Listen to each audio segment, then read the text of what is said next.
எல்லாருக்கும் வணக்கம். I thank Aishwarya for arranging this meeting. ரொம்ப important meeting. So caregiver advocacy group அப்படின்றது almost I think psychologist Aishwarya is able to conduct ஒரு வருஷமா conduct பண்ணிட்டு இருக்காங்க இந்த மீட்டிங்க. ஸோ நவ் ஒவ்வொரு கேன்சருக்கும் ஒரு 1 மந்த் அப்படின்னு எடுத்துட்டு அந்த கேன்சரை பத்தி she was doing last time cervical கேன்சரை பத்தி பேசியிருந்தாங்க. இந்த வாட்டி மித்ஸ் அண்ட் ஃபேக்ட்ஸ் அப்படின்ற ஒரு தலைப்புல இன்னைக்கு வில் பி ஸ்பீக்கிங். ஸோ இந்த டாபிக் அவங்க ஏன் எடுத்தாங்க அப்படின்னு சொல்லும்போது, கேன்சரை பொறுத்த வரைக்கும் நிறைய தப்பான ஒரு அபிப்பிராயம் சமூகத்துல இருக்கு. ஸோ தப்பான விஷயங்கள், தப்பான ஃபேக்ட்ஸ், ஸோ இதெல்லாம் பத்தி தெரிஞ்சுக்கிறதுக்கு, இதெல்லாம் பத்தி ஒரு அவேர்னஸ் கொடுக்கறதுக்காக இந்த மீட்டிங் கண்டக்ட் பண்ணணும்னு சொன்னாங்க. நானும் இது ரொம்ப அவசியம் அப்படின்றது தான் நான் உணர்றேன். So Aishwarya, over to you Aishwarya. Okay sir, என்னோட முதல் கேள்வி நான் கேட்குறேன். டாக்டர், எவ்ரிடே பார்த்தீங்கன்னா நிறைய விதமான தகவல்கள் யூடியூப்ல, ரீல்ஸ்ல, வாட்ஸ்அப்ல ஷேர் பண்ணப்படுது. ஒரு நெருங்கின சொந்தக்காரங்களோ, ஃப்ரெண்ட்ஸோ, பேஷண்ட்ஸுக்கோ, இல்லை இந்த ஹெல்த் கேர் ப்ரொஃபஷனல்ஸ்க்கே நிறைய பேருக்கு இதை பகிரப்படுது. அதை நம்புறாங்க. ஆன்காலஜிஸ்ட் சொல்றதை விட ஏன் அதிகமா இந்த ஆன்லைன்ல இருக்கிற தகவல்களை நம்புறாங்கன்னு நினைக்கிறீங்க டாக்டர்? ஸோ இந்த சோஷியல் மீடியால இருந்து, சினிமால இருந்து, நீங்க எல்லாத்துலயும் பாத்தீங்கன்னா கேன்சர் அப்படின்றதுனாலையும் குணப்படுத்த முடியாத ஒரு பிரச்சனை அப்படின்ற மாதிரிதான் ஒரு அபிப்பிராயம், அது மாதிரி ஒரு இன்ஃபர்மேஷன் தான் சோஷியல் மீடியால தொடர்ந்து கொடுத்துக்கிட்டே இருக்காங்க. நீங்க அந்த காலத்துல வாழ்வே மாயம் படத்துல இருந்து பாத்தீங்கன்னா ஒரு ஹீரோவோ ஒரு ஹீரோயினோ ஒரு உயிரிழப்பு நேரிடுது அப்படின்னா அதுக்கு ஒரு கேன்சர் ஒரு காரணமா காமிச்சிட்டு அது மாதிரி ஒரு ப்ரொஜெக்ஷன் தான் ரொம்ப வருஷமா பண்ணிட்டு இருந்தாங்க. ஆனா இன்னைக்கு அந்த காலம் மாறிடுச்சு. இப்போ இன்னைக்கு இருக்க காலகட்டத்துல நம்மளால 100 பேர் வந்தாங்கன்னா அதுல டெஃபினட்டா ஆரம்ப நிலையில வந்தாங்கன்னா 90 பேரை குணப்படுத்திடலாம். கொஞ்சம் அட்வான்ஸ்டா வந்தாங்க 50ல இருந்து 60 பேரை குணப்படுத்துறதுக்கு ஒரு வாய்ப்புகள் இன்னைக்கு இருக்கு. ஆனா இந்த அறிவியல் பூர்வமான இந்த இன்ஃபர்மேஷன் ஒன்னும் மீடியால பர்குலேட் ஆகல. இன்னைக்கும் மீடியால புற்றுநோய் குணப்படுத்த முடியாத ஒண்ணு அப்படின்றது ஒரு சைட்ல போகுது. இன்னொரு சைட்ல பார்க்கும்போது மூலிகை மருந்து, இந்த இடத்துல இலை தழை, இது மாதிரி ஒரு நேச்சுரல் ப்ராடக்ட்ஸ் மூலமா குணப்படுத்தலாம் அப்படின்ட்டு யாராவது ஒருத்தர் ஏதாவது ஒரு இன்ஃபர்மேஷன் பாஸ் ஆகிட்டே இருப்பாங்க. இதுல எவ்வளவு சயின்டிபிக் ப்ரூஃப் இருக்கு, எவ்வளவு சயின்டிபிக்கா இது கரெக்டா இருக்கு அப்படின்னு பார்த்தா 99% என்னோட அனுபவத்துல இந்த மீடியால பாக்குறது எல்லாமே 99% தவறாதான் இருக்கு. சோ இதுல ஒரு மிகப்பெரிய பங்கு எல்லாருக்குமே இருக்கு.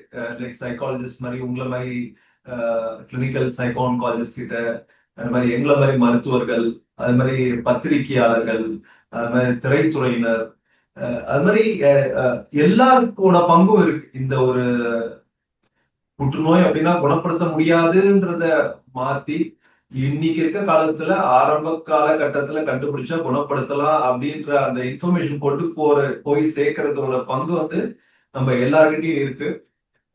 காலம் மாறிடுச்சு, முன்ன மாதிரி இல்ல. இன்னைக்கு ஒவ்வொரு டயர் 1 சிட்டி, அதாவது சென்னை, மெட்ரோபாலிட்டன், பெங்களூர் அதெல்லாம் விட்டு நீங்க டயர் 2 சிட்டி எல்லாம் எடுத்துக்கிட்டீங்கன்னா கூட ஒவ்வொரு டயர் 2 திருச்சி மாதிரி ஏரியாலாம் கூட 4-5 கேன்சர் சென்டர்ஸ் இருக்கு. ஒரு காலத்துல எங்க இருந்தாலும் அடையார் புற்றுநோய் மையத்துக்கு தான் போகணுன்ற மாதிரி ஒரு காலகட்டத்துல இருந்தோம். இப்போ அப்படி கிடையாது. இப்போ எல்லா இடத்துக்கும் கேன்சர் சென்டர்ஸ் வந்துருச்சு. புற்றுநோய் ஸ்பெஷலிஸ்ட் எல்லா இடத்துலயும் வந்துட்டாங்க. கேன்சரை ஆரம்ப நிலையிலே கண்டறிக்கிறதுக்கு பல கருவிகள் வந்துருச்சு. ஸோ இவ்வளவு மாற்றம் நடந்தாலும் இந்த சோசியல் மீடியாலையும் தியேட்டர்லயும் திரையரங்கத்திலையும் இந்த மாற்றம் ஏற்படல அப்படின்றது ஒரு மிகப்பெரிய ஒரு பிரச்சனைன்னு தான் நான் சொல்றேன். ஓகே,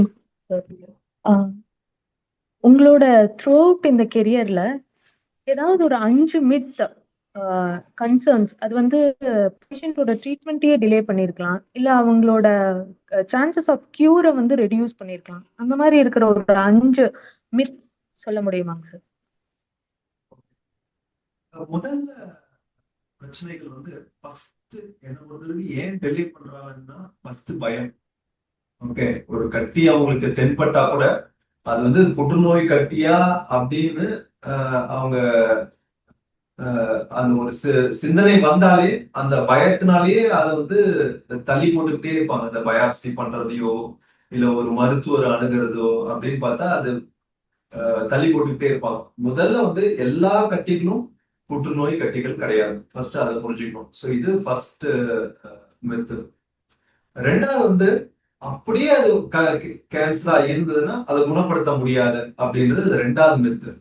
ஓகே, சோ இதனால என்ன பண்றாங்க அப்படின்னா, சரி வந்துருச்சு இனிமேல் ட்ரீட்மெண்ட் பண்ணியும் என்ன பிரயோஜனம் அப்படின்ற மாதிரி ஒரு மனப்பான்மையில டிலே பண்ணிக்கிட்டே இருக்காங்க. இது ரெண்டாவது. மூணாவது வந்து அப்படி வந்து கேன்சர்னு வந்துருச்சு அப்படின்னா இந்த சமூகம் நம்மளை எப்படி பார்க்கும் அப்படின்றது மூணாவது பிரச்சனை. ஓகே, இன்னைக்கு இருக்க சமூகத்துல எல்லாம் ஓடிக்கிட்டே தான் இருக்காங்க. நம்மளுக்கு என்ன பிரச்சனைன்னு பாக்குறதுக்குலாம் ஆளே கிடையாது. நம்ம பிரச்சனையை நாம தான் பார்க்கணும். ஆனாலும் ஒவ்வொரு நோயாளியும் நினைக்கிறது வந்து இந்த டயக்னோசிஸ் வந்து வெளியே தெரிஞ்சா இந்த சமூகத்தோட பார்வையில நம்ம எப்படி இருப்போம், நம்ம சமூகம் எப்படி பார்ப்போம், நம்ம பெண்ணுக்கு கல்யாணம் நடக்குமா, அடுத்த வர்க்க நல்ல விஷயம் ஏதாவது வச்சிருப்போம், இதுல பெரிய மாற்றம் ஏற்படுமா. எத்தனையோ பேர் வந்து ஒரு கல்யாணம் வச்சிருப்பாங்க, இல்ல கல்யாணத்துக்கு பெண் பார்த்துட்டு இருப்பாங்க, ஏதாவது ஒண்ணு இருக்கும், இதை முடிச்சுட்டு பார்க்கலாம், இதை முடிச்சுட்டு பார்க்கலாம், இதை முடிச்சுட்டு பார்க்கலாம்னு டயக்னோசிஸ் டிலே பண்ணி பண்ணி பண்ணி கடைசியில ஸ்டேஜ் 4ல 1 இயருக்கு முன்னாடியே தெரிஞ்சிருக்கும். ஆனா ஏதாவது ஒரு விசேஷம் இருக்கும், அந்த விசேஷத்துக்காக போஸ்ட்போன் பண்ணிக்கிட்டே இருப்பாங்க. நாலாவது வந்து பொருள் கேன்சர் டயக்னோஸ் பண்ண செலவு ரொம்ப ஜாஸ்தி ஆகும். இது நாலாவது. இன்னைக்கு அப்படி கிடையாது. இன்னைக்கு வந்து பல இன்சூரன்ஸ் வந்துருச்சு. இன்னைக்கு வந்து முதலமைச்சர் காப்பீடு திட்டம் பாத்தீங்கன்னா ஆல்மோஸ்ட் எல்லாத்துலயுமே கவர் ஆகுது. பிரதம மந்திரி திட்டமா இருந்தாலும் சரி, முதலமைச்சர் காப்பீடு திட்டமா சரி, இல்ல கவர்மெண்ட் ஹாஸ்பிட்டல்ஸ்லயே பாத்தீங்கன்னா ஆல்மோஸ்ட் மோஸ்ட் ஆஃப் கவர்மெண்ட் ஹாஸ்பிட்டல்ஸ்ல இந்த கேன்சர் ஆன்காலஜி ஃபெசிலிட்டிஸ் வந்துருச்சு. ஸோ பொருளாதாரம் இருந்தாதான் கேன்சர் ட்ரீட்மெண்ட் பார்க்க முடியும் அப்படின்றது நாலாவது மெத்து. அஞ்சாவது மெத்து வந்து 4வது ஸ்டேஜ் கேன்சர்னு வந்துருச்சுன்னா நம்மளால எதுவுமே செய்ய முடியாது அப்படின்றது 5வது மெத்து.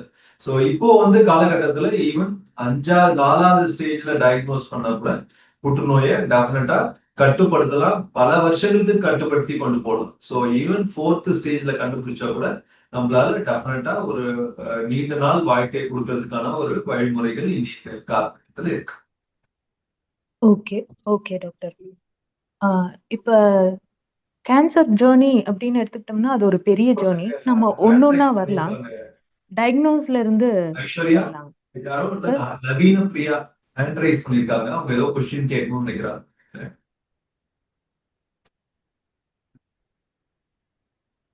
ஓகே, ப்ரொசீட் பண்ணுங்க. முதல்ல டயக்னோஸ்ல இருந்து வரலாம். டயக்னோஸ் முதல்ல ஒரு பேஷண்ட்டுக்கு பண்றோம், அவங்களுக்கு கேன்சர் அப்படின்னு தெரிஞ்சிருச்சு அப்படின்னாலே முதல்ல வர சந்தேகம் வந்து எதனால எனக்கு, வை மீ, எதனால எனக்கு வந்தது? ஒருவேளை அது நான் அதிகப்படியான ஸ்ட்ரெஸ்ல இருக்கிறதுனால வந்திருக்குமா, இல்ல எனக்கு பழைய இந்த இடத்துல ஒரு அடிபட்டு இருந்தது, அந்த அடினால எனக்கு வந்திருக்குமா, நான் சர்டைன் ஃபுட்ஸ் எல்லாம் எடுத்துக்கிட்டேன் அதனால வந்திருக்குமா, இது என்னோட ஃபேட்டா, இல்ல பேட் லக்கா, இல்ல எதுவும் நான் எதுவும் பாவம் பண்ணிட்டேனா, அப்படிங்கிற மாதிரி பல விதமான சந்தேகங்கள் வந்து பேஷண்ட்ஸ்குள்ள வருதுங்க சார். மெடிக்கல் சயின்ஸ்ல ஆக்சுவலா எதனால கேன்சர் வந்து டெவலப் ஆகுது ஒரு பர்சனுக்கு?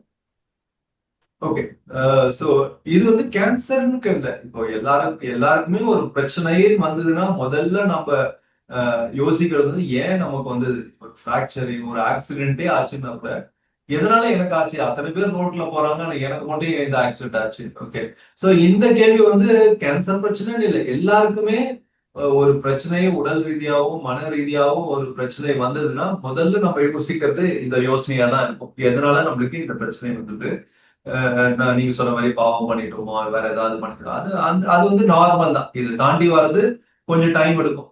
சோ அதுக்கப்புறம் நம்ம அக்செப்ட் பண்ண ஆரம்பிச்சிருக்கோம். ஓகே வந்துருச்சு, இனிமேல் நம்ம என்ன பண்ணோம். சோ கேன்சர் ஏன் வருது அப்படின்னா முதல்ல என்ன புரிஞ்சுக்கணும்னா கேன்சர் வந்து ஒரு பரம்பரை வியாதி கிடையாது. இல்ல ஒருத்தர்கிட்ட ஒருத்தருக்கு பரவுற வியாதியும் கிடையாது. சோ கேன்சர் பரம்பரை வியாதி இல்ல, பரவுற வியாதியும் இல்ல. அதை ஃபர்ஸ்ட் நம்ம புரிஞ்சுக்கணும். அதாவது பக்கத்துல இருக்கிறதுனாலயோ இல்ல கூட சாப்பிடறதுனாலயோ இதனால பரவுற வியாதி கிடையாது. அதே மாதிரி அப்பாவுக்கு இருக்கு அப்படின்னா பசங்களுக்கு கண்டிப்பா வரணுன்ற அவசியம் கிடையாது. சரி, அப்படின்னு பாத்தீங்கன்னா ஒரு 100 பேர் வந்தா ஒரு 5 பேருக்கு அது ஃபேமிலியில ரன் ஆகிறதுக்கு வாய்ப்புகள் இருக்கு. ஒரு 5 பேருக்கு வந்து இந்த கேன்சர் வந்து குடும்ப ரீதியா அந்த கேன்சர் ரன் ஆகுறதுக்கு வாய்ப்புகள் இருக்கு. மீதி 95 பேருக்கு இதுதான் காரணம்னு நம்ம சொல்ல முடியாது. அது யாருக்கு வேணா வரலாம். ஓகே, இன்னைக்கு இருக்க காலகட்டத்துல பார்த்தா 3த்துல ஒருத்தருக்கு வாழ்க்கையில என்னைக்கோ ஒரு நாள் புற்றுநோய் வர்றதுக்கு வாய்ப்புகள் இருக்கு. சரி, இன்னைக்கு நீங்க அதிகமா வாழ வாழ ஓகே 3 பேர்ல எடுத்துக்கிட்டீங்கன்னா ஒரு இடத்துல அதுல 3ல ஒருத்தருக்கு யாருக்காவது ஒருத்தர் அவங்க வாழ்நாள்ல கேன்சர் வரும். 2 பேருக்கு வேற பிரச்சனை வரும். ஆனா ஒருத்தருக்கு புற்றுநோய் வரும். ஆனா இதுதான் காரணம் அப்படின்னு யாராலும் சொல்ல முடியாது. புற்றுநோய் வர்றதுக்கான முக்கியமான காரணம் வந்து ஒரு சில ஜெனடிக் மியூட்டேஷன் சொல்லுவாங்க. அதாவது மரபணுல நடக்கிற ஒரு சில சேஞ்சஸ்னால அந்த சேஞ்சஸ்னால புற்றுநோய் நார்மல் செல்ஸ் வந்து புற்றுநோய் அணுக்களா மாறுது. ஓகே, ஏன் இந்த மியூட்டேஷன்ஸ் நடக்குது, எதனால இந்த மியூட்டேஷன் நடந்ததுன்றது நம்மளால கண்டுபிடிக்க முடியாது. ஒரு ஒரு ஒரு 10-15 பேருக்கு சொல்லலாம். ஓகே, இது வந்து ஹெரிடிட்ரியா அப்பா அம்மா பரம்பரை ரீதியா வருது அப்படின்னு சொன்னா, ஆனா முக்காவாசி 90% ஆஃப் தம்க்கு வந்து இதுதான் காரணம் நம்மளால சொல்ல முடியாது. பட் சில ரிஸ்க் ஃபேக்டர்ஸ் இருக்கு. சில கேன்சர் வரதுக்கான ரிஸ்க் ஃபேக்டர்ஸ் இருக்கு. புகையிலை எடுத்துக்கிட்டீங்கன்னா நீங்க கிட்டத்தட்ட 90% நுரையீரல் புற்றுநோய் வருவதற்கு காரணம் வந்து புகையிலை தான். புகையிலை சார்ந்த பழக்க வழக்கங்கள், புகையிலை சார்ந்த பழக்க வழக்கங்கள் அப்படின்னு சொன்னா புகையிலை மது ரெண்டும் ஒன்னாதான் போகும். ஸோ இது ரெண்டும் ரொம்ப முக்கியமான காரணம். High risk factors. நீங்க கேன்சர் வந்து குணமாயிட்டீங்கன்னா கூட if you are going to consume again திருப்பி நீங்க புகையிலை பயன்படுத்துறீங்க, திருப்பி ஆல்கஹால் பயன்படுத்துறீங்க அப்படின்னா புற்றுநோய் வருவதற்கு வாய்ப்புகள் மிக மிக அதிகம். ஓகே, சோ இது ஒரு முக்கியமான நம்ம அவாய்ட் பண்ணக்கூடிய காரணம்னா இந்த 2 பழக்கத்தை நான் சொல்லுவேன். Okay, okay sir.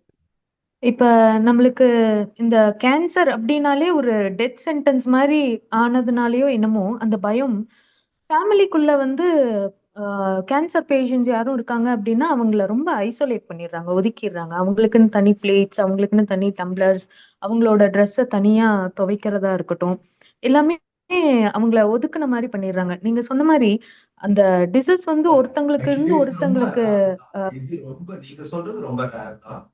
என்னோட ஃபேமிலியிலயும் கேன்சர்னால நாங்க கிட்டத்தட்ட 15 வருஷம் இந்த கேன்சர்ல போராடிட்டு தான் இருந்தோம். என்னோட ரொம்ப வேண்டியவங்களுக்கு நானும் சுத்தி முத்தி பார்க்கறது ரொம்ப ரேர் தான். ஏதாவது நம்ம நம்ம வெளிநாடுகள்லயும் நம்ம நாடுகள்லயும் பார்க்கும்போது நம்மளோட அணுகுமுறை அப்படின்னா டெஃபினட்டா வெளியே சொல்ல மாட்டாங்களே தவிர டெஃபினட்டா அவங்க வீட்டுள்ள பாத்தீங்கன்னா மேக்சிமம் நம்மளோட இந்தியன் பாப்புலேஷன் நம்ம அதுவும் தமிழ்நாட்டுல எல்லாம் நல்லாவே பாத்துக்கிறாங்க அப்படின்னு தான் சொல்வேன். ஒதுக்குறதுன்றது சமூகம் ஒதுக்கிடுவாங்களோன்ற ஒரு பயம் இருக்கே தவிர வீட்டுள்ள ஒதுக்குறது வந்து ரொம்ப ரேர் தான்.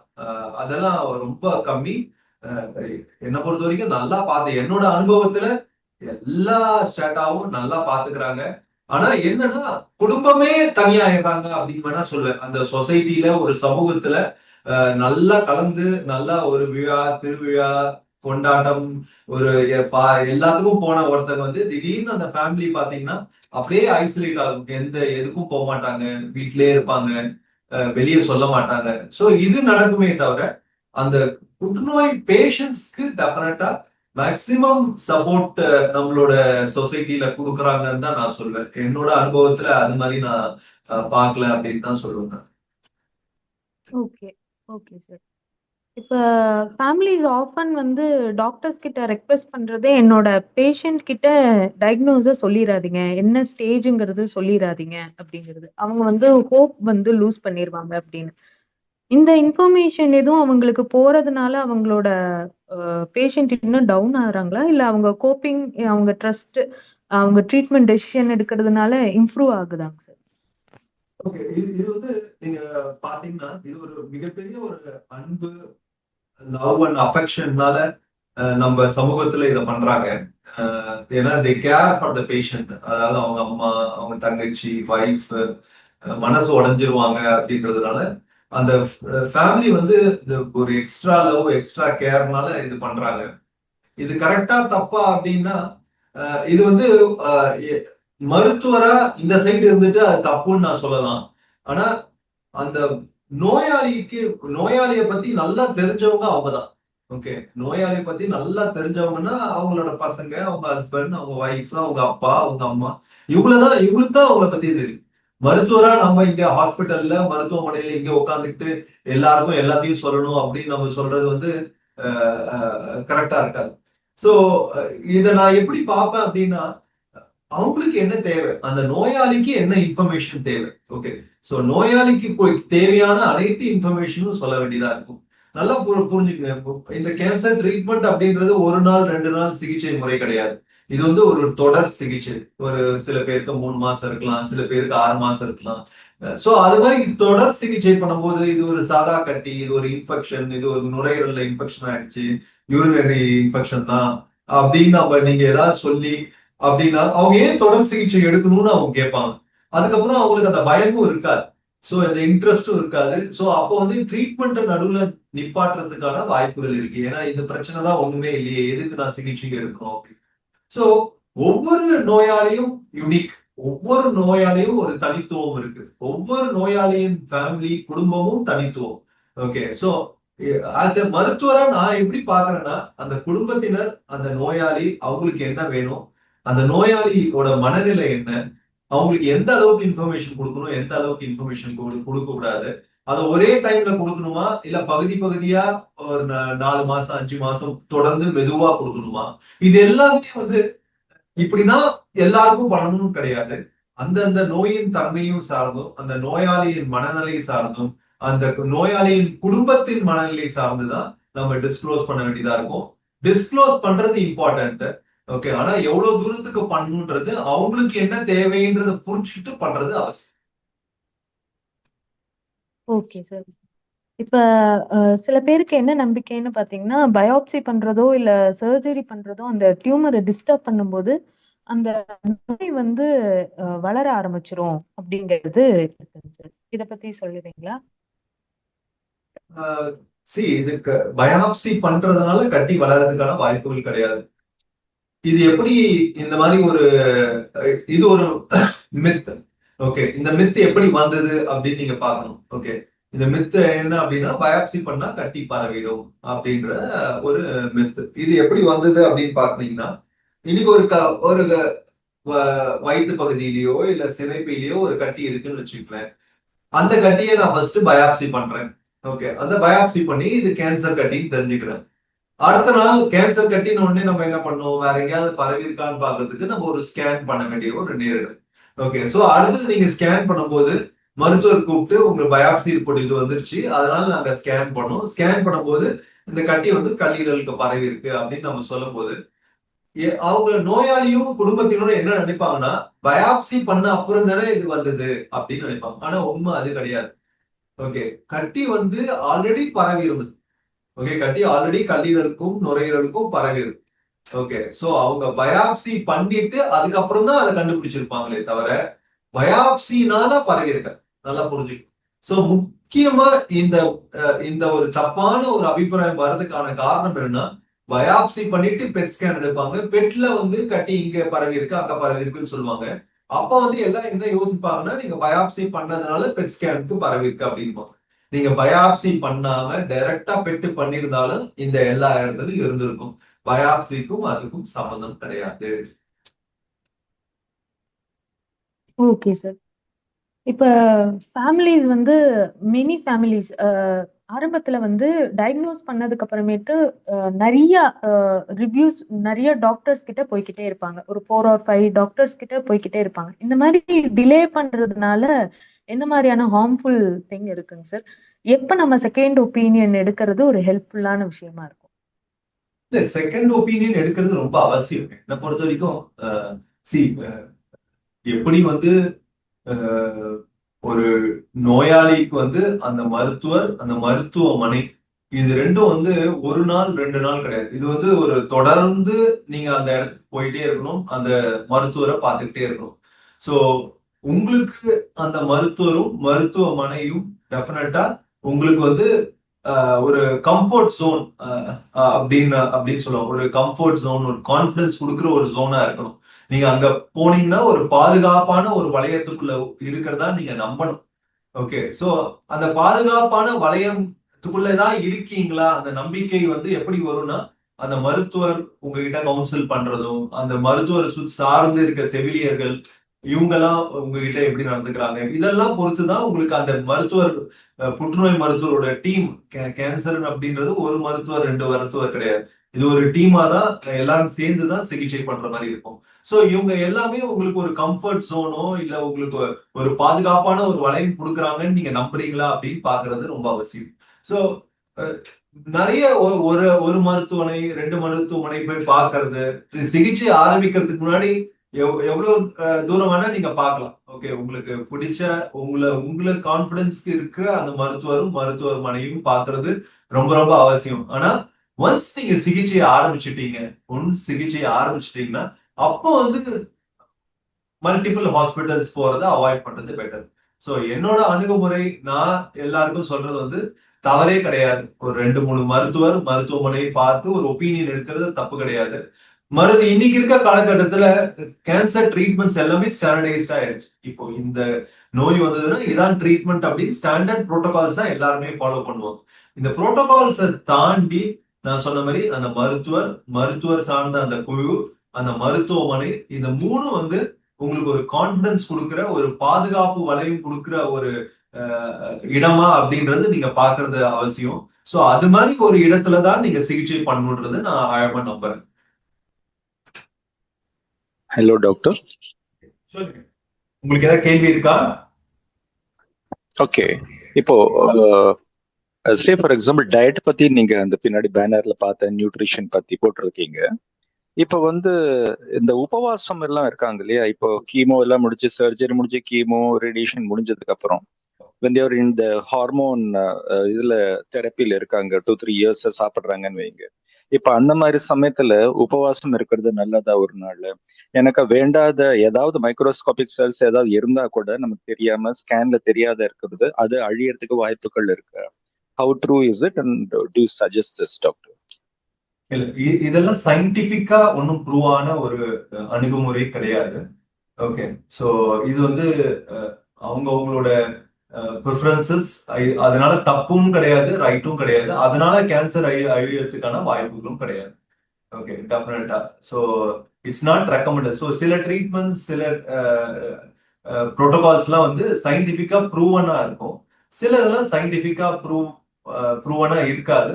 ஸோ அது மாதிரி ஒரு ஃபேக்ட்ஸ் பத்தி தான் நீங்க கேக்குறீங்க. ஸோ நீங்க சொல்றது வந்து it's not scientifically proven. So continue medications, don't stop the medications.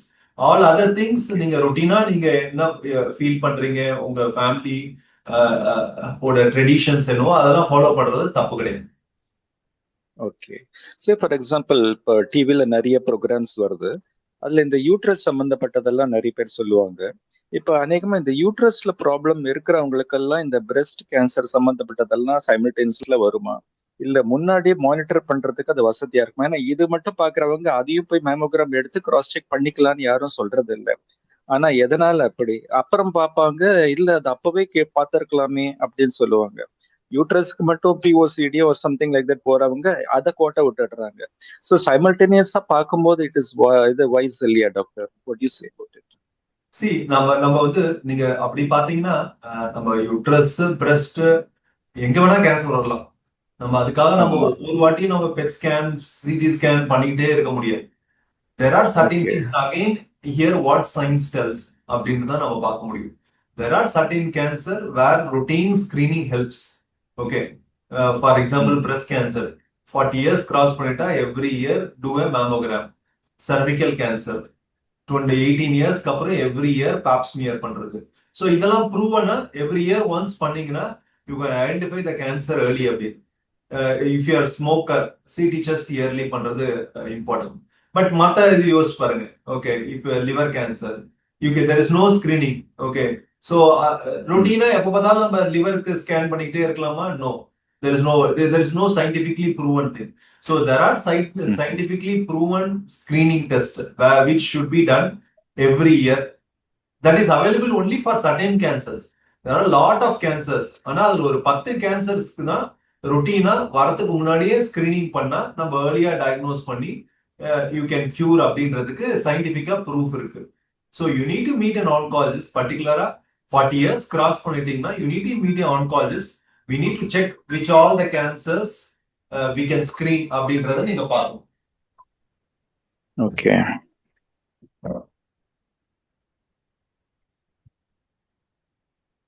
சரிங்களா? சரி, இப்போ ஆஃப்டர் ட்ரீட்மெண்ட் நிறைய பேருக்கு வந்து அந்த வெயிட் லாஸ் ஆகுது இல்லையா, வந்துட்டு அதை கெயின் பண்றதுக்குள்ள ஆல்மோஸ்ட் 1 இயர்க்கு மேல ஆயிடுதுன்னு முன்னாடி ஒரு வாட்டி ஒரு ப்ரோக்ராம்ல சொல்லியிருந்தீங்க. ஸோ அது என்னதான் டயட் நல்ல போஷாக்க சாப்பிட்டா கூட how early they can gather the weight and come to the normal level doctor? இல்ல இதை பொறுத்த வரைக்கும் ஹவு ஏர்லியோட how much calories, how much dietary support they are able to get, point number 1. ரெண்டாவது வந்து in case she is losing weight na it's alarming thing. Okay, in case after treatment la complete பண்ணிட்டு weight is somebody is losing அப்படினா then we need to evaluate that. But on the other hand, they are not losing weight, gaining slowly na, then all that is required is a dietitian consult and we need to see what dietitian calories ola kadakudhu, evola proteins kadakudhu. So whether it's matching the requirement andradha paatha adjust mattum panna podum. But if they are losing weight அப்படின்னா that is something which we need to evaluate. So ஸ்லோவா தான் gather பண்ணிட்டு ஏறிட்டு இருப்பாங்க இல்லையா, maybe. Okay okay okay. சரி, அதே மாதிரி இந்த கீமோ இந்த ரேடியேஷன் முடிஞ்சதுக்கு அப்புறம் அந்த நகத்துல எல்லாம் அந்த டின்ஸ் வருதுன்னு சொன்னீங்க, அந்த டேஸ்ட் எல்லாம் ஓரளவுக்கு ரெக்கவர் ஆயிரும் சொன்னீங்க. பட் இந்த மாதிரி இது அந்த ஹலோ சொல்லுங்க. சோ இந்த நகத்துல இருக்கிற அந்த கலர் ஆகட்டும் இல்ல whatever the other side effects that come out of due to chemo, இதெல்லாம் நாளடைவுல எவ்வளவு நாளில் இதெல்லாம் நார்மல்ஸிக்கு வர ஆரம்பிக்கும் doctor? 6 months to 1 year.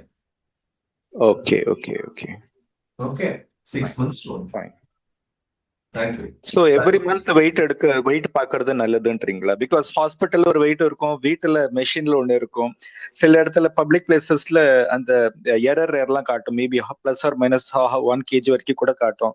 So எந்த அளவுக்கு ரொம்ப ஸ்ட்ரென்யூஸா நோட் பண்ணணும், அதை பத்தி ரொம்ப கவலைப்படணுமா? How is it? I don't think you should next review நீங்க anyway you will go for review once in 3 months. So hospitalல பாக்குற அதே weighing machineல பார்த்துட்டு you check the weight. That is always better. Okay. Fine. So I think you can take up other questions from other viewers. Thank you. Thank you, doctor. Thank you, sir.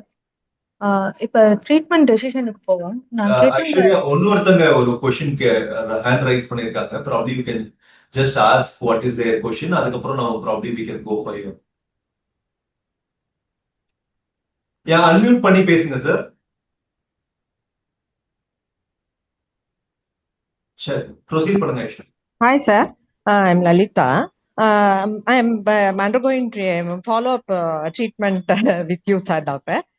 எனக்கு ஒரு question எப்படின்னாக்க, இது hormonal இம்பேலன்ஸ்ல வர cancers அப்படின்னும் போது இப்ப nowadays வந்து young ஏஜ்ல எல்லாம் வருது. ஆனா அந்த ஒரு ஸ்டேஜுக்கு கிராஸ் பண்ணப்புறம் தான் வந்து ஆங்காலஜிஸ்ட வர மாதிரி இருக்கே. அது ஹார்மோனல் இம்பேலன்ஸ்ல இதெல்லாம் பாசிபிலிட்டிஸ் இருக்குங்கிறத வந்து பிளட் டெஸ்ட் போல முன்னாடியே ஃபைண்ட் அவுட் பண்ண முடியுமா, இல்ல இது பாசிபிலிட்டி இருக்கா? இத ஆக்சுவலா நம்ம கைனக் கிட்ட நாங்க போனா கூட ஆக்சுவலா வந்து இந்த ஏஜுக்கு மேல இதெல்லாம் வரதுக்கு பாசிபிலிட்டிஸ் இருக்குன்னு சொல்றாங்களே தவிர, பட் இத வந்து இன் ஃபியூச்சர்ல வந்து இந்த டிஃபிஷியன்சி என்னதான் மேமோ எடுத்தா கூட இது நெக்ஸ்ட் ஸ்டேஜுக்கு போறதுக்கு இந்த மாதிரி நம்ம கோ த்ரூ பண்றதுக்கு சான்சஸ் அதிகம் இருக்கும் போது அதுக்கு பிளட் டெஸ்ட் ப்ரீவியஸா இருக்கா? What about your opinion sir? இல்ல, ஹார்மோனல் இம்பேலன்ஸ்னால whether cancer comes அப்படின்னா there are only very few cancer that comes because of the hormonal imbalance. Okay, நான் முன்னாடியே சொன்ன மாதிரி that may be one of the risk factors. அதுதான் காசா அப்படின்னா கிடையாது. Okay, so what we have presently scientifica that is proven அப்படின்னா 40 years cross பண்ணீங்கன்னா every year get a mammogram till the age of 70 years. 18 years or 20 years இல்ல marriage முடிச்சுட்டு every year have a pap smear for cervical cancer. உங்க வீட்டுல 9 வயசுல இருந்து 25 வயசு குழந்தைங்க இருந்தாங்கன்னா அந்த HPV வேக்சின் போட்டீங்க அப்படின்னா cervical cancer வராம இருக்கிறதுக்கு தடுக்கலாம். மேல் ஸ்மோக்கரா இருந்தாங்கன்னா, புகையிலை பயன்படுத்திட்டு இருந்தாங்கன்னா, டெஃபினட்டா அவங்க எவ்ரி இயர் அந்த நுரையீரல் scan, CT scan, lung cancer வந்திருக்கான்னு பாக்குறதுக்கு அதுவும் ஒரு ஸ்கோப்பியும், if they are a smoker they should do. If they are male 40 years cross பண்ணாங்கன்னா இந்த பிஎஸ்ஏன்னு ஒரு டெஸ்ட் 40 இயர்ஸ் கிராஸ் பண்ணீங்கன்னா எவ்ரி இயர் நீங்க பண்ண வேண்டியதா இருக்கும். அதே மாதிரி கொலனோஸ்கோபி, கோலான் கேன்சருக்கு அகைன் 40 இயர்ஸ் கிராஸ் பண்ணாங்கன்னா எவ்ரி 5 இயர்ஸ் அந்த கொலனோஸ்கோபி பண்ண வேண்டியதா இருக்கும். ஸோ ஒரு 5 இல்ல 6 கேன்சருக்கு தான் நம்மளுக்கு இப்போ ஸ்கிரீனிங், அதாவது கேன்சர் வரதுக்கு முன்னாடியே வந்துருச்சா இருக்கா அப்படின்னு பாக்குறதுக்கு ஒரு 5 கேன்சருக்கு தான் நம்மளுக்கு சயின்டிபிக்கா ப்ரூவன் டெஸ்ட் இருக்கு. மத்ததெல்லாம் சிம்டம்ஸ் ஏதாவது இருந்ததுன்னா ஏர்லியா நீங்க போய் மருத்துவரை பார்த்துட்டு அதை என்ன பிரச்சனைன்னு பார்த்து டயக்னோஸ் பண்ணி ஏர்லியா கண்டுபிடிக்கிறது தான் better. But there are some screening tools available for 5 cancers. So if it's a female, it's breast and cervix. If it's a male, then prostate. If there is a smoker, then lung cancer and head and neck, வாய் மூக்கு தொண்டை அந்த இடத்துல கட்டி if they are a smoker. Okay. And males and females ரெண்டு பேருக்கும் 5 years once colonoscope. இந்த test டெஃபினட்டா if it's done we can identify cancer. Okay sir, one more question. What இந்த டியூரிங் கீமோதெரப்பில வந்து இன்டகிரேட்டட் மெடிசனை பத்தி நீங்க என்ன நினைக்கிறீங்க? Again, it's not proven. Okay, when you add some more medicines, integrated medicines, some few people claim social மீடியால வரும் இது பண்ணா கீமோதெரபி சைடு எஃபெக்ட்ஸ் கம்மி ஆகும்னு சொல்லுவாங்க. Nothing is proven. There are times where you take more medicines, it damage the kidney, damage the liver without any basis. So generally we don't recommend anything that is not scientifically proven.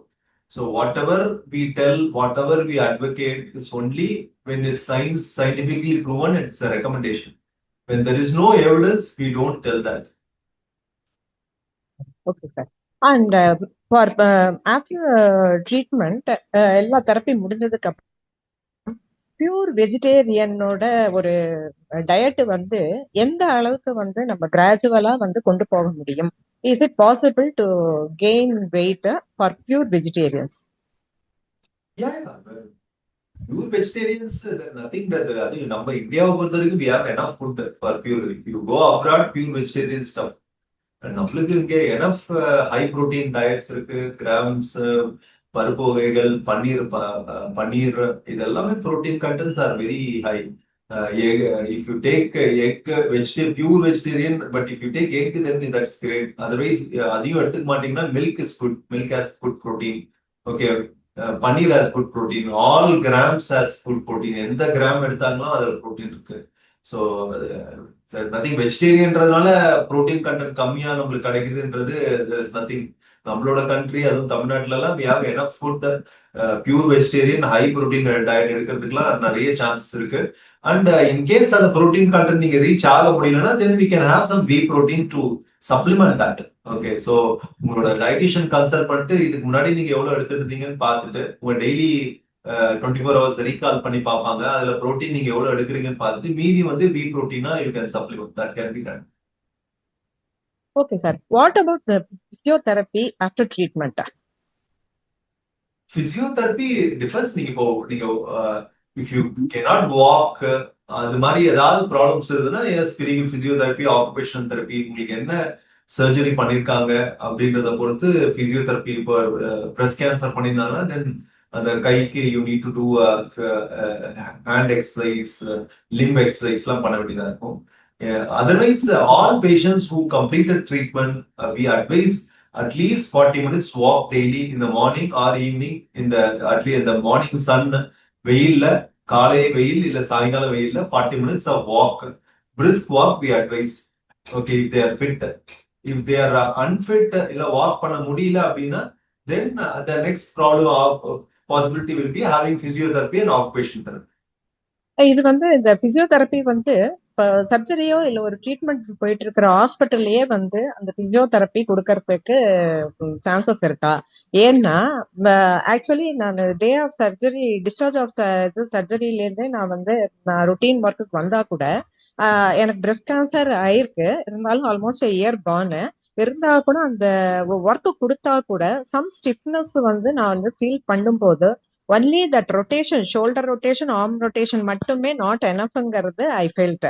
So இப்ப வந்து அதுக்குண்டான எக்ஸசைஸுக்கு வந்து ஹாஸ்பிட்டல்லையே அதுக்கு ஏதாவது availability source இருக்கா, இல்ல நாங்க வெளியில வந்து பாத்துக்கலாமா, பண்ணிக்கலாமா? அவங்கள்ட்ட இந்த காசஸ் சொல்லிட்டு நான் இந்த மாதிரி டயக்னோஸ் ஆனதுனால எனக்கு இந்த ப்ராப்ளம் இருக்குன்னு நாங்க பிசியோதெரபிஸ்டுக்கு அப்ரோச் பண்ணலாமா நாங்க? Either way is fine. If the hospital is nearby to your house, you go there to the hospital-based physiotherapy. Otherwise, if your hospital is far away, then go to your physiotherapy near to your house and get it done. Physiotherapy na you need to do it. Go to them at least weekly once or twice. So hospital பக்கத்துல இருந்தனா go to hospital-based physiotherapy. Otherwise, near your house you can always. இல்ல, என்னோட question வந்து as soon as surgery is over and இந்த therapy எல்லாம் முடிஞ்சத உடனேயே அந்த consult பண்ணிக்கிறதுக்கு அங்கேயே எங்களுக்கு வந்து ஹாஸ்பிட்டல்லயே அந்த சோர்சஸ் வந்து இருக்கான்னு தான் என்னோட question sir. Every hospital has a physiotherapy department. Okay, then the surgeon will decide. உங்களுக்கு ஆபரேஷன் பண்ணாங்கன்னா surgeon will decide whether you require physiotherapy இல்ல sometimes surgical sideலயே they will advise you the hand exercise இதெல்லாம் சொல்லி கொடுப்பாங்க. Otherwise, surgeons will refer to physiotherapy. Every hospital will have a physiotherapy department. இல்ல, அது வந்து பர்டிகுலரா இது வந்து என்னோட பாயிண்ட் ஆஃப் வியூலன்னு சொல்றேன். பட் இப்ப நான் வந்து ரொட்டீன் ஒர்க்ல இருந்தா கூட அந்த ஆர்ம்ஸுக்கு என்னோட ஒர்க் கொடுத்தா கூட அந்த ஒரு sort of stiffness I feel வரும்போது அது வந்து அதுக்கு வந்து இதுக்கெல்லாம் பாசிபிலிட்டிஸ் போஸ்ட் தெரப்பி போஸ்ட் சர்ஜரியில இதுக்கெல்லாம் வந்து சான்சஸ் இருக்குன்னாக்க அது முடிஞ்ச உடனே இந்த இவ்வளவு டியூரேஷனுக்கு அப்புறம் நீங்க இதெல்லாம் ஸ்டார்ட் பண்ணுங்கன்னு அவங்களே அட்வைஸ் பண்ணலாம் இல்லையா அப்படின்னு கேக்குறேன் நான். Definitely. See, there are two things அவங்க advise பண்றது. Second thing வந்து you can go to the surgeon and tell that you have this problem. உங்களை ஆபரேட் பண்ண surgeon you can go and meet that you have, tell that you have stiffness. Not everybody gets this stiffness. So உங்களுக்கு இருந்ததுன்னா you need to எப்படியும் 3 months once நீங்க சர்ஜனை பார்ப்பீங்க. So you need to tell the surgeon that you have this stiffness. Okay doctor. And one more what surgery they have done, எவ்வளவு lymph nodes எடுத்திருக்காங்க. So all these things he will know. So he will be a better position to advise. Okay sir. Even breast cancer patient approach பண்ணா கூட ஏன் சிலருக்கு வந்து பிகினிங்லயே surgery பண்றீங்க, ஏன் சிலருக்கு போஸ்ட் கீமோ அதுக்கப்புறம் முடிச்சதுக்கு அப்புறம் சர்ஜரி பண்றதுக்கு என்ன ரீசன் சார்? ரீசன் வந்து கீமோதெரபி கொடுத்து இந்த டியூமர் இஸ் பிக், கீமோதெரபி கொடுத்து ஷ்ரிங்க் பண்ணிட்டு சர்ஜரி பண்ணுவோம். If the tumor is small but the tumor is HER2 positive, சில particular cancer types இருந்ததுன்னா அந்த கேன்சர் டைப்ல we want to see the response to the chemotherapy. ஏன்னா அதை பேஸ் பண்ணி தான் ஃபர்தரா ட்ரீட்மெண்ட் அக்ரெசிவா இருக்குமா இருக்காதா அப்படின்னு சொல்ல முடியும். ஸோ if ஒன்னு டியூமர் பிக்கா இருந்தது, பிசிஎஸ் பண்ண முடியல, பிரஸ்ட்டை எடுக்கிற மாதிரி இருந்ததுன்னா தட் டைம் வேற வழியே இல்லை, கீமோ கொடுத்து ஷ்ரிங்க் பண்ண வேண்டியதா இருக்கும். Certain type of cancer, even if it's small, to see the response to the treatment, ஏன்னா ரெஸ்பான்ஸ் நல்லா இருந்ததுன்னா then the prognosis is very good, they do very well. If the response is not good na sometimes we need to escalate further treatment. So இதெல்லாம் you need to discuss with that. உங்களுக்கு treatment protocol சொல்லும் போது that time you need to discuss. உங்க doubts இருந்ததுன்னா probably you need to clarify. Every cancer is unique, it's not the same. உங்க பக்கத்துல ஒருத்தர் இருக்காங்க, அவங்களுக்கு ஒரு ட்ரீட்மெண்ட் கொடுத்தாங்கன்னா அதே ட்ரீட்மெண்ட் உங்களுக்கு கொடுக்கணும்னு அவசியம் இல்லை. Breast cancer so many types are there, so many stages are there, each one is different. Every time in this case will be discussed that board, tumor board, and the surgeon will tell what they want, and medical oncologist will tell, radiation oncologist will tell when they can incorporate radiation. So many factors are there, so everything is unique. It's not like same treatment that will be given for everyone. Thank you doctor, thank you for clarifying my doubts. Thank you. Thank you. என்னோட அடுத்த கேள்விங்க doctor, இப்ப இணையத்துல அதிகமான ஒரு செய்தி பரவிட்டு வருது, chemotherapy, radiation, surgery, immunotherapy, target therapy இதுவே வந்து பெரிய ஆபத்தை கொண்டு வருது, அதாவது டிசீஸை விட அப்படிங்கிறது. இதை எப்படி அட்ரஸ் பண்றீங்க டாக்டர்? இது வந்து அதான் சொன்ன நம்ம இணையத்துல வந்து நிறைய ஃபால்ஸ் இன்ஃபர்மேஷன்ஸ் இட் கோஸ். நான் வந்து யுனைடெட் ஸ்டேட் ஆஃப் அமெரிக்கால ஒரு ஒரு ஒரு கான்ஃபரன்ஸ்ல பங்கேற்றிருந்தேன். அப்போ வந்து ஒரு பேஷண்ட் வந்து பேசிட்டு இருந்தாங்க கான்ஃபரன்ஸ்ல. ஓகே, அவங்க பேஷண்ட் பேசினது வந்து ஸ்டேஜில் பேசினது வந்து எனக்கு பிளட் கேன்சர் இருந்தது, பிளட் கேன்சர் இருக்கும்போது நான் yoga, meditation and some food diet பண்ணேன். இததான் பண்ண இதனால குணமாயிடுச்சு அப்படின்னு சொல்லிட்டு she said in the stage. Okay. Then அவங்க ஸ்டேஜ்ல வந்து உட்காரும் போது நான் கேட்டேன், நீங்க என்ன பண்ணீங்க அப்படின்னு கேட்கும்போது அவங்க சொன்னாங்க, நான் எம்டி ஆண்டர்சன்ல கீமோ எடுத்திருந்தேன், அதோட ஒரு யோகா ஸ்பெஷலிஸ்ட மீட் பண்ணேன், அதோட சேர்த்து இதையும் பண்ணி கொடுத்தாரு, இதை பண்ணி நான் நல்லா ஆயிட்டேன் அப்படின்னு சொன்னேன். எம்டி ஆண்டர்சன்ல இந்த கீமோதெரபி வார்ட்ல you taken this protocol treatment நீங்க ஸ்டேஜ்ல சொல்லவே இல்லையே அப்படின்னு. அப்போ அவங்க சொன்னாரு, அவங்களுக்கு ப்ரொஜெக்ட் பண்ணது வந்து அந்த யோகானாலதான் பிளட் கேன்சர் சரியாயிடுச்சுன்ற மாதிரி they have said that master has said. Okay, அதுதான். ஆனா ஒரு ஆன்காலஜிஸ்ட் அவங்க கிட்ட பேசும்போது 100 பேருக்கு பிளட் கேன்சர் வந்தா 60 பேர் குணமாகுவாங்க, 40 பேர் குணமாக மாட்டாங்க. அந்த 40%ல நீங்க இருப்பீங்களா, 60% இருக்க மாதிரி சொல்ல முடியாது. உங்க ரிஸ்க் ஃபேக்டர்ஸ் இதெல்லாம் இருக்கு. ஸோ அதனால டெஃபினட்டா we cannot assure you that உங்க ஸ்டேஜுக்கு 100% கியூர் சொல்ல முடியாது. பட் உங்க ஸ்டேஜுக்கு இதுதான் கியூரான சான்ஸ் அப்படின்னு சொல்லிட்டு அந்த ஆன்காலஜிஸ்ட் சொல்லியிருக்காரு. ஆனா அந்த யோகா மாஸ்டர் நான் தான் சொன்னேன், இன்னைக்கு நீங்க எல்லாருமே என்கிட்ட கேட்கும் போது கூட நான் சயின்ஸ் சயின்டிபிக் எவிடன்ஸ் சொல்றது காரணம், எங்களுக்கு எவிடன்ஸ் இருந்தாதான் நாங்க பண்ண முடியும். ஆனா அந்த யோகா மாஸ்டர் வந்து சொல்லும்போது நான் 100% கேன்சர் குணப்படுத்திடுவேன் அப்படின்னு சொல்லி அவங்களுக்கு சொல்லியிருக்கேன். So finally she believe that yoga பண்ணதுனால கேன்சர் குணமாயிடுச்சுன்னு சொன்னாங்களே தவிர அந்த ஸ்டேஜ் மைக்ல she never said that she took cancer in MD Anderson which is most highest best cancer center in US, MD Anderson. Okay, அந்த இடத்துல she didn't tell in the mic that she took treatment at MD Anderson Kim.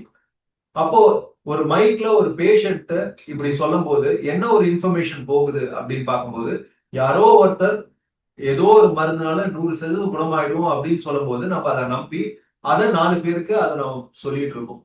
Okay, ஆனா அந்த 100 பேருக்கு அது குணமாகுதா இல்லையா, அதுக்கான evidence இருக்கா, அது யாருக்குமே தெரியாது. ஆனா மருத்துவரா அலோபதி நீங்க போகும்போது nobody can tell that 100% cure. They can tell according to your stage, this is the chance of cure. Okay, இப்படிதான் நம்மளால பேச முடியும். 4th ஸ்டேஜ்னா கியூர் பண்ண முடியாது, இதுதான் நம்ம பேச முடியும். Okay, so that is where the difference lies. So people வந்து unclaimed unscientific things வந்து ஈஸியா it goes out. ஒரு கீமோதெரபி போடுறோம் அப்படின்னா the side effects will be there. ஆனா நாம எய்ம் பண்றது கியூருக்கு.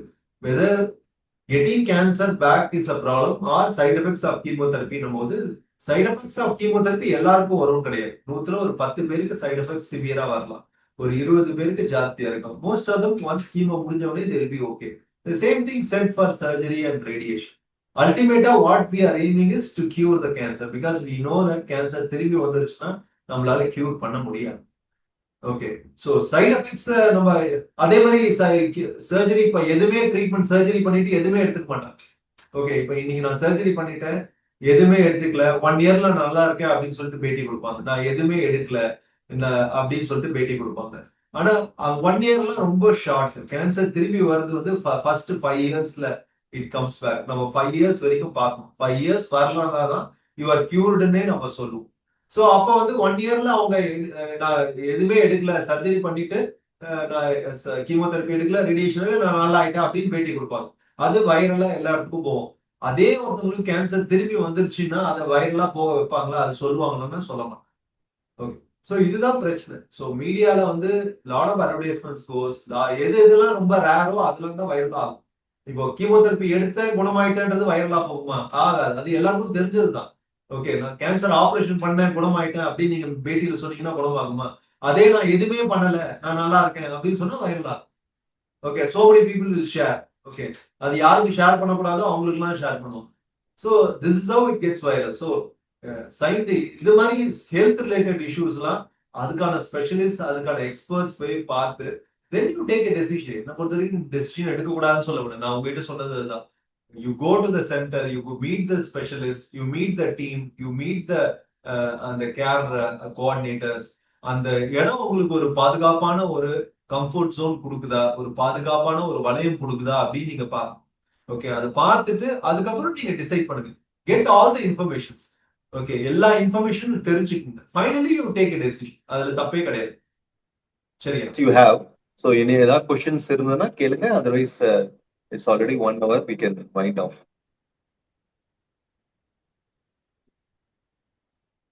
யாருக்கும் எதுவும் கேள்விகள் இருந்தா கேட்கலாம். ஹலோ டாக்டர் டாக்டர் இப்ப அந்த கண்டினியூஷன் அந்த அப்பதான் கட் ஆச்சு உங்களுக்கு. இப்ப அந்த கால்சியம் கொடுத்ததுக்கு அப்புறம் சிலருக்கு அந்த ஆர்த்தரைட்டிஸ் வரும், சிலருக்கு அந்த லிம்பு மொபிலிட்டி குறைச்சலா இருக்கும்னு சொல்லுவாங்க இல்ல, சம் அரித்ரியா மெலஞ்சினியா ஆர் சம்திங் லைக் தட் எல்லாம். இப்ப அதெல்லாம் வராம இருக்கிறதுக்கு என்ன பண்ணணும் டாக்டர்? என்னதான் நீங்க பிசியோ கொடுத்தா கூட சில உடம்புக்கு அதுக்கு அதனுடைய சைடு எஃபெக்ட் காட்டத்தான் செய்யும் இல்லையா? லைக் ஆஸ்டியோக்கு இந்த நெட்ஸால்ட் இன்ஜெக்ஷன் கொடுக்கற மாதிரி, அந்த மாதிரி இதுலயும் ஏதாவது பக்க விளைவுகள் வருமா? See, again there are side effects இருக்கலாம். பட் உங்களுக்கு சைடு எஃபெக்ட்ஸ் இருந்ததுன்னா you need to meet the oncologist and discuss. Okay, it's very, நீங்க சொல்றது கால்சியம் அந்த போன் இன்ஜெக்ஷன்ஸ் கொடுக்கும்போது ஃபீவர் வரலாம். தட் இஸ் ஒன் மோஸ்ட் ஒரு 2 days பாடி பெயின் வரலாம். ஸோ இதை தாண்டி அதுக்காக உங்களுக்கு கால் டேப்லெட் கொடுப்பாங்க. இதை தாண்டி உங்களுக்கு இருந்ததுன்னா you should meet the oncologist. Okay, that is with respect to அந்த என்ன சொல்றது, அந்த ஆர்த்தரைட்டிஸ் ஆர் சம்திங் அந்த ப்ராப்ளம் இருந்தா only you have to meet oncologist or the osteo. I mean related to, ஆமா, இது ரிலேட்டடா அன்ரிலேட்டடா பாருங்க. Okay thank you doctor. Thank you. Chat பாக்ஸ்ல ஒரு கேள்வி இருக்குங்க டாக்டர். கோவிட்-19 vaccine is the reason for cancer அப்படின்னு கேட்டிருக்காங்க. இந்த கோவிட்-19க்கும் கேன்சர்ஸ்க்கும் சம்மதம் இல்லை. பட் என்ன ஆச்சுன்னா கோவிட்-19ல நிறைய பேருக்கு இன்ஃபெக்ஷன் வரும்போது சிடி செஸ்ட் லங் பார்க்கும்போது அதுல லங்ல கேன்சர் கண்டுபிடிச்சிருந்தோம். பட் அது கோவிட்-19னால கிடையாது. நம்ம சிடி வந்து ஜென்ரலா அவ்வளவு ரேரா தான் பண்ணுவோம். பட் கோவிட்-19 வரும்போது